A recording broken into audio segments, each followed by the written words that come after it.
There was a time when I was completely caught up in consumerism. If you'd seen me back then, you might have thought I had it all together. But honestly, it was all a front. A performance I worked hard to maintain, and even harder to believe myself. I was stuck in a loop, powered by two things: marketing and insecurity. My worth.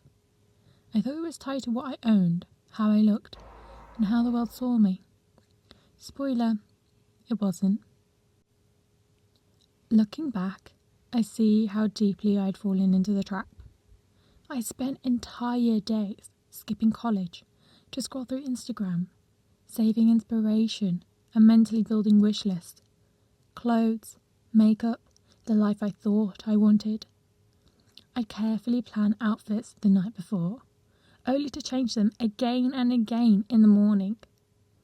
The irony? After all that effort, I'd often feel too overwhelmed to even leave the house. I remember refusing to take the bins out unless I was fully dressed and made up. Indoors, sure, I'd live in pyjamas, but let a neighbour catch me out like that? Absolutely not. I was performing a version of myself that wouldn't allow it. And food? That's a messy chapter. There were phases when convenience ruled. Microwave meals and burgers. Then came obsessive health kicks, disordered eating, and using food as a form of self-punishment. I was completely disconnected from what my body actually needed. Food wasn't nourishment, it was control. Here's the thing. 95% of our decisions are made unconsciously, driven by habits, emotions, and societal pressure. Think about that. What we eat, what we buy, even how we feel about ourselves. So much of it is shaped by forces we barely notice. I can't pinpoint exactly when things started to change, but cracks began forming when I discovered psychology and sociology in college. These subjects opened my eyes to how much of my behaviour wasn't mine. It was shaped by trauma, childhood experiences, and societal norms. Psychology showed me how marketing feeds off insecurity, selling us fantasies of love and confidence through products. Lipstick ads, for example, don't sell makeup. They sell the promise of being seen and adored. In social media, it's like a subtle friend that keeps feeding your worst habits, keeping you scrolling, comparing, and chasing. Sociology took it further, exposing the double standards we're expected to juggle. As women, we're told to balance beauty, grace, and competence seamlessly. I remember one day in college, I chose not to wear a bra. Not for attention, but to reclaim my body. I thought, here I am, unapologetically human. It felt liberating. Until the stairs came. And just like that, I stopped.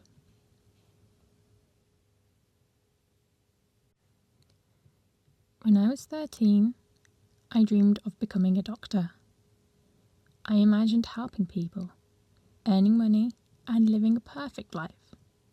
Beautiful home, ability to support my family, spa days, and even the promise of eternal youth through surgery. But as I grew older, the dream unravelled. I saw overworked doctors, a pharmaceutical industry driven by profit. And how many modern medicines are just synthetic versions of natural remedies?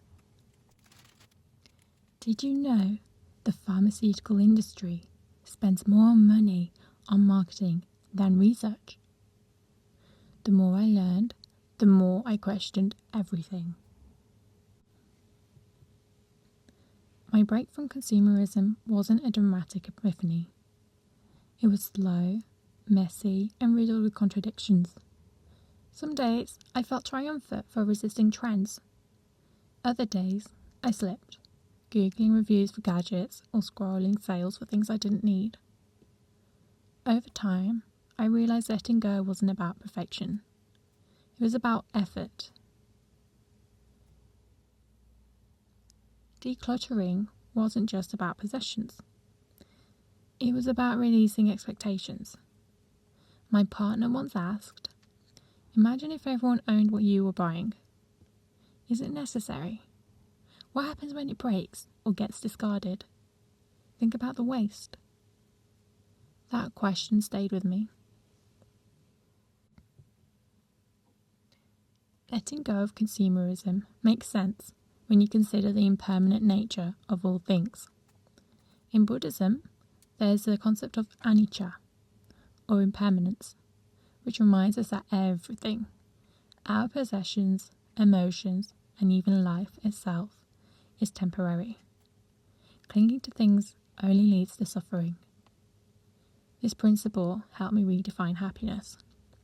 It isn't something you can buy, and true beauty isn't about how you look. It's about how you think. It's found in noticing sunlight streaming through your window, appreciating the quiet of a moment, and softening the harshness of your inner critic with kindness.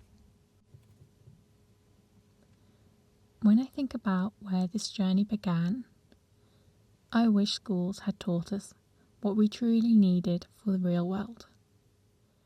Imagine learning how to differentiate between healthy foods and harmful edibles, manage our own finances and taxes, fix possessions instead of replacing them, or manage our emotions.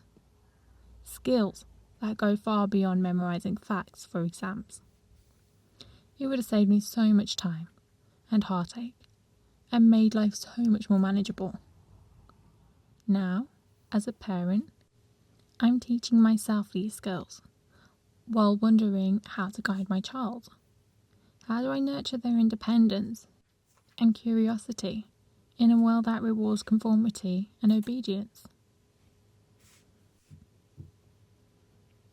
My life isn't perfect now, but it's intentional. My inner voice is kinder, and I've let go of consumerism in ways that matter. Emotionally, mentally, spiritually, and physically. If there's one thing I've learned, it's this. Happiness isn't found in what you own. It's found in how you live. I'm still working on it, but I think the key to true happiness is finding beauty in what's already around you, finding peace in the present moment, and having the courage to let go of what no longer serves you.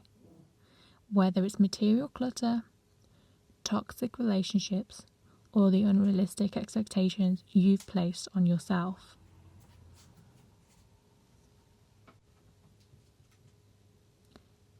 As I continue to navigate this journey, I remind myself that growth is a process.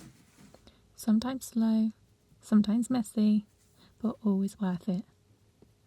If you're on a similar path of letting go and finding true contentment, I'd love to hear your thoughts and experiences. Drop a comment below or share this video with someone who might find benefit from this message. Don't forget to like and subscribe for more reflections on living intentionally. Let's build a community that values what truly matters together.